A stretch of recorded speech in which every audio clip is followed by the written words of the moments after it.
December 29th, 2024, former President Jimmy Carter passed away at his home surrounded by family. He was loved by a lot of Americans here, and he helped to bring forth a lot of policies during a time of peace. And in this video, we're going to look at not only his legacy as a believer, as a Christian, but then also focusing on his marriage to his wife, 77 years. Check out this video.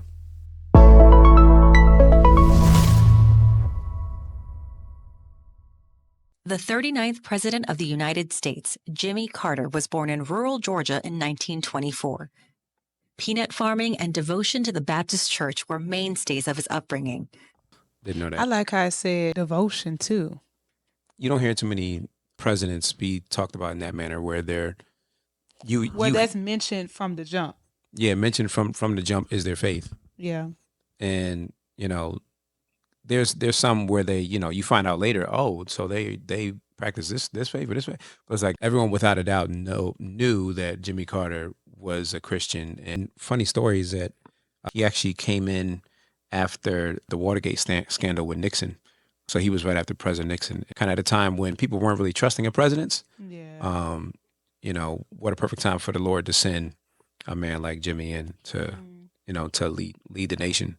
So I thought that was interesting. After graduating from the Naval Academy in 1946, Carter went on to marry Rosalynn Smith. After serving 7 years as a naval officer, Carter returned to his hometown of Plains, Georgia. He first entered the political world in 1962, serving in the state Senate.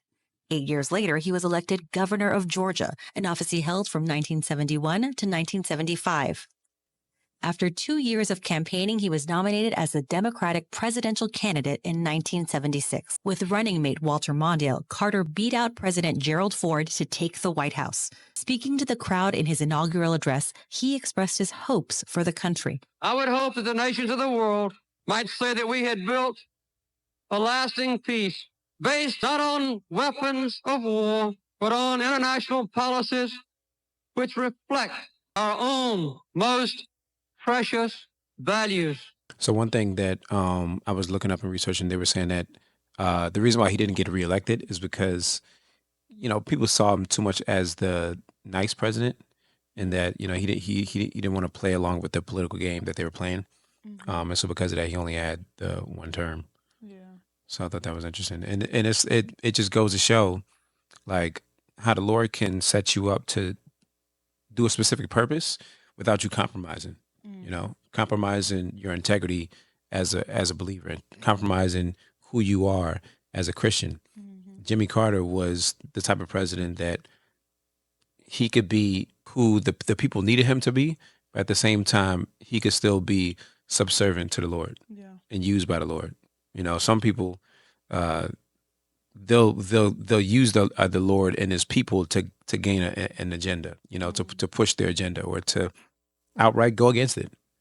But he was a man that was strictly integral. Yeah. It kind of makes me think about how we always say, it's a saying of your gifts will get you in the room, but your character will keep you there. And so it's obvious that the Lord placed certain skills, talents, and abilities. He was also very intelligent. So he had those things, right? He had to have had what America would have wanted for a president that got him there. But I think although he didn't see a second term, but the reason that he got beat out by Nixon. Yeah, and that's fine. But I feel like the reason that we'll see not Nixon, Reagan. His life was still full. Like the book that he wrote, his life was still full, even from presidency to not presidency, was because he had the character to sustain where God was taking him, from being president to doing the other things that he did, as I believe the video will show, but just being so willing to help the least of these. I feel like he literally lived out his life helping others. A servant leader. His time in the Oval Office was marked with highs and lows, with the last 14 months of his presidency being perhaps the most controversial. The Iran hostage crisis saw 66 American diplomats and citizens held hostage for 444 days. The Soviet Union invaded Afghanistan, and Carter led the controversial boycott of the 1980 Summer Olympics in Moscow. But his tenure as president was also marked by accomplishments. He created 2 new departments, the Department of Energy and the Department of Education. Whoa, I didn't know that. Me either. So that's funny. That's funny because a certain someone is trying to do away with the Department of Education, and he was the one that established it. That's interesting. That is interesting. I figured the energy one because I was looking up some things about his background. Like he was he's very intelligent. Like I know they talked about like nuclear energy being in his background and things like that. So the energy one made sense, but I One was of the not aware. one of the cleanest forms of energy, by the way. Just throwing it out there. Yeah. Most the cleanest and one of the most efficient, better than hydro energy, better than windmill and turbine energy. It's nuclear energy is the safest, but the fact that he Yeah. established those things. Yeah, and I know that he had background in it because but yeah, I didn't know about the Department of Education part. He helped calm tensions in the Middle East with the signing of the Camp David Accords. But in the end, his popularity had diminished too greatly with the American people. He lost his bid for re-election to Ronald Reagan. His time after the White House was put to good use. He established the Carter Center in Atlanta in 1982 and used that as a base for advancing human rights. So I've been kind of humbled in getting to know people around the world and to see that, in effect, all people on earth are the same in the eyes of God and should be in the eyes of each other, equal and worthy of respect and care and, I would say, love. A lot of times when you hear after presidents leave the office and they retire, a lot of them, you'll see them on like boating trips and golfing and doing all the It's the like a leisure. retirement time. Yeah, it's like their time to retire.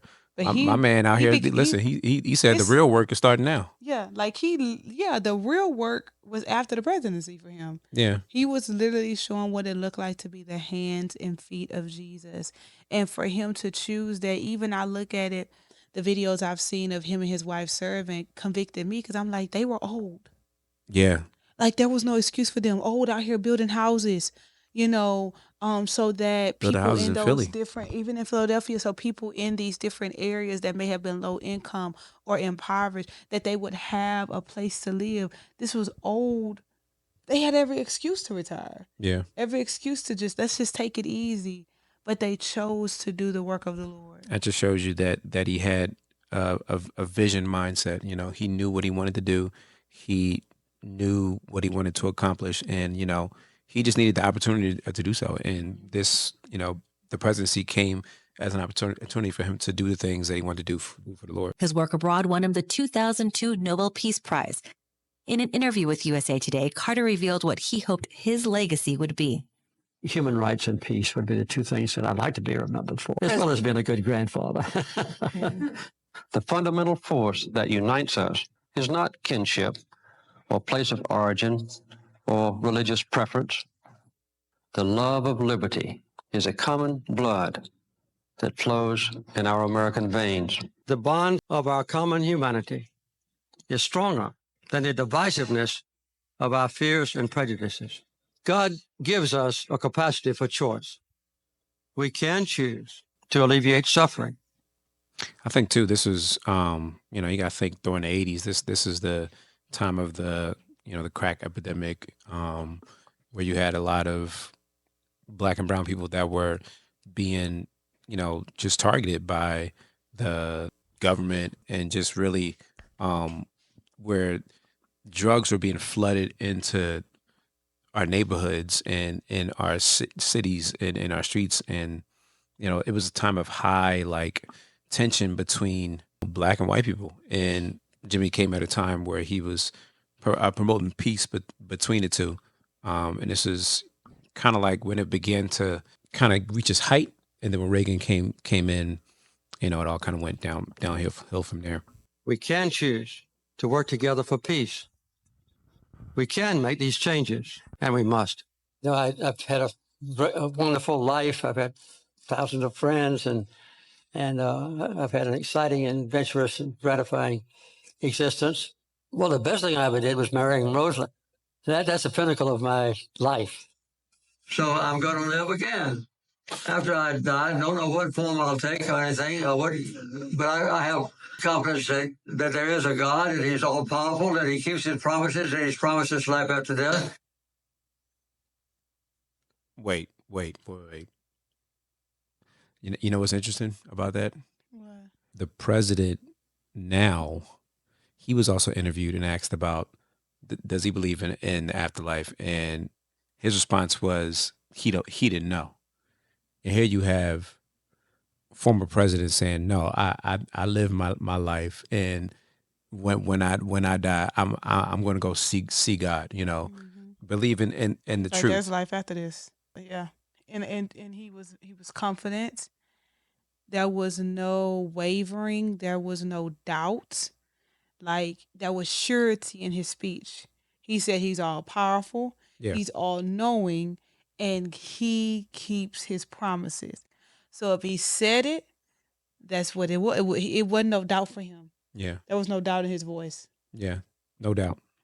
I also know we cannot touch on this. I also love how he speaks about his wife. And I'm pretty sure this, whenever that was recorded, this probably was 60, 70 years of marriage. He still, it's his voice changed Yeah, when he spoke about her. It was almost like he became that, well, they probably met at 19. mm-hmm. It's like he became That teenager again. that Yeah, teenager all over that teenager again, in love. talking about her. Mm-hmm. I thought that was sweet. Well, the best thing I ever did was marrying Rosalynn. Former First Lady Rosalynn Carter was literally the girl next door for former President Jimmy Carter in their hometown of Plains, Georgia. That's the pinnacle of my life. They were inseparable despite moves from naval station to naval station, then back to Georgia to take over the family farming business when Carter's dad passed away. Say the haven for our lives has been in Plains, Georgia. I was born there. My wife was born there.